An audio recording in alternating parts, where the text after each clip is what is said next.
আসসালামু আলাইকুম দর্শক মন্ডলী, সবাইকে আমন্ত্রণ। আবার নতুন একটা পেটিশন নিয়ে হাজির হয়েছি আমি। তবে এবারে হলো বাংলাদেশের এবং হলো ভুটানের মধ্যকার ফুটবলের পেটিশন নিয়ে আপনাদের মধ্যে উপস্থিত হয়েছি।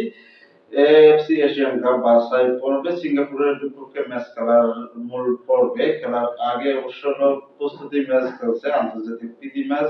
সেটা হলো ভুটানের বিপক্ষে। আমার কাছে তুলনামূলক হলো সিঙ্গাপুরের বিপক্ষে ম্যাচ খেলার জন্য এই প্রস্তুতি ম্যাচটা হলো প্রতিপক্ষ যখন ভুটান, তখন একটু আমার দুর্বল প্রতিপক্ষ মনে হচ্ছে। এই কারণে বাংলাদেশের সাথে মাত্র এক ধাপ উপরে হলো ভুটান দল। বাংলাদেশে বর্তমান ফুটবলের ওডিআই র্যাঙ্কিং এ ১৮৩তম স্থানে অবস্থান করছে, অথচ এই ভুটান দল তারা ১৮২তম স্থানে অবস্থান করছে। এই দুটোর খুব কাছাকাছি র্যাঙ্কিং, আর তেমন একটা মানসম্মত হবে না। তারপর হলো এই ম্যাচটি অনুষ্ঠিত হবে আগামীকাল বাংলাদেশ সময় সন্ধ্যা ৭টায় অনুষ্ঠিত হবে।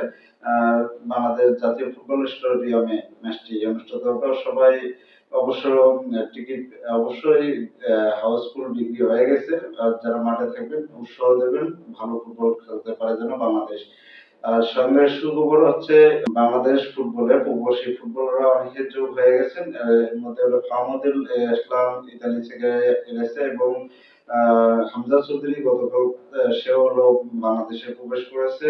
অবশ্যই হলো প্রীতি ম্যাচে থাকছেন হামজা, ফাহমুদুল, তারা তো আছেন। সঙ্গে হলো সামির সোম সম্ভবত হলো আগামীকাল বাংলাদেশে ঢুকবেন, এবং যদি ঢোকেন তো অবশ্য ভুটান ম্যাচে তাকে হয়তো পাওয়া যাবে না, কিন্তু সিঙ্গাপুরের ম্যাচে হয়তো সামির সোমকে আমরা একসঙ্গে দেখতে পাবো। চলুন আমরা দুই দলের র্যাঙ্কিং পজিশন যেহেতু দিয়েছি, অবশ্যই শক্তিমত্তার জায়গায় অবশ্যই আজকে এই ভুটান এবং বাংলাদেশের মধ্যকার খেলায় হলো বাংলাদেশ অনেক এগিয়ে থাকবে। বাংলাদেশের হোম ভেন্যু এবং হলো দীর্ঘদিন সংস্কারে আটকে থাকার পর হলো যখন জাতীয় স্টেডিয়াম উন্মুক্ত হচ্ছে ভুটান ম্যাচ দিয়ে, এবং হলো 10 জুন হলো এই সিঙ্গাপুরের বিপক্ষে এএফসি এশিয়ান কাপে বাছাই পর্বে হলো দুই দল মাঠে নামবে।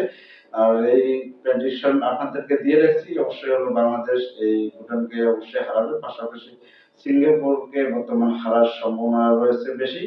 আর অবশ্যই আমরা যারা গ্যালারিতে থাকবেন, অনলাইন প্ল্যাটফর্মে থাকবেন, বাংলাদেশ ফুটবলকে সাপোর্ট দিবেন যেন আরো উন্নতি হয়, আরো ভালো কিছু উপহার দিতে পারে। বর্তমান বাংলাদেশ ক্রিকেটাররা অবস্থা অবশ্য অবনতির দিকে যাচ্ছে, তাই বাংলাদেশ ফুটবল যেহেতু জেগে উঠছে সবাই সাপোর্ট করবেন। অবশ্যই বাংলাদেশ এবং ভুটান ম্যাচে আমি বাংলাদেশকে 60% এগিয়ে রাখছি জয়ের সম্ভাবনা অপরদিকে। ভুটানের 40% ও নাই বলা যায়, তারপর আমি 40% রাখছি।